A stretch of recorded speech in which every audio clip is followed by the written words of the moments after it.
1876 की बात है और मशहूर इन्वेंटर और इंडस्ट्रियलिस्ट अलेक्जेंडर ग्राहम बेल निवेशकों यानी इन्वेस्टर्स के सामने खड़े थे। उनके पास एक अजीब सा आविष्कार था, एक ऐसी मशीन जो तारों का इस्तेमाल करके आवाज इधर से उधर पहुंचा सकती थी।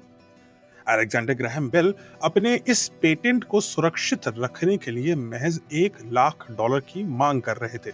$1 लाख यानी लगभग 80 लाख रुपए। पर उनको जवाब में क्या मिला? हंसी, मजाक, सार्काज़म, जोक्स।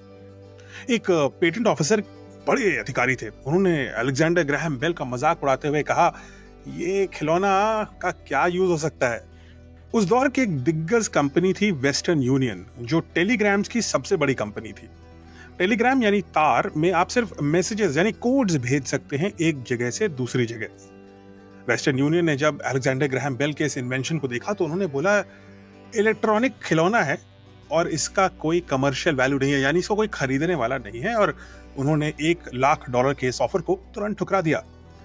उस समय के अखबारों ने भी अलेक्जेंडर ग्राहम बेल का मजाक उड़ाया और इस पूरे इन्वेंशन को सिर्फ एक साइंटिफिक क्यूरियोसिटी बता दिया, एक क्लासरूम एक्सपेरिमेंट। खैर, समय बढ़ा, सिर्फ 2 साल हुए थे।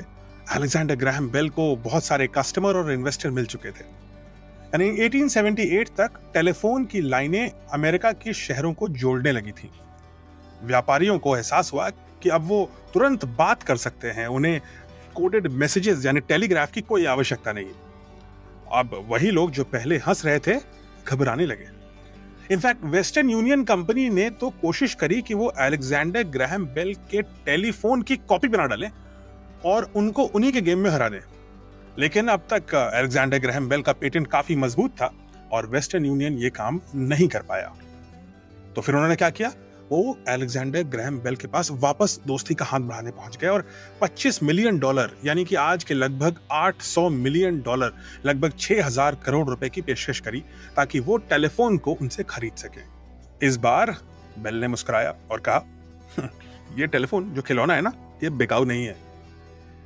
1880 तक 30,000 टेलीफोन पूरे अमेरिका में इस्तेमाल हो रहे थे और 1900 तक ये संख्या लाखों में जा चुकी थी।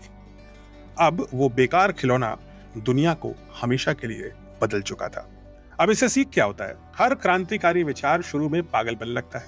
हर बड़ा इन्वेंशन कुछ लोगों को शुरू में खिलौना लगता है। जब तक दुनिया समझ पाती है, pioneers like Alexander Graham Bell मीलों आगे निकल चुके होते हैं।